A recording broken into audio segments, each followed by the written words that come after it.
अइबो तोरा गौवा के बोरी। अच्छा अइबो तोरा गौवा के बोरी, मिलबो चोरी चोरी तोहरा से गोरी। पागल कइले रूपवा बा तोरी, मिलबो चोरी चोरी तोहरा से गोरी। पागल कर देनी की।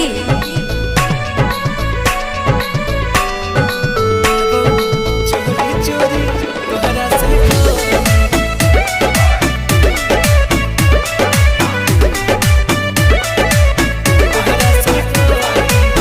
जान हो मिलान होई आज यही शाम के। हाँ। बचा के तनिका आराम से। अच्छा ठीक है हम हल्का मिले रही की।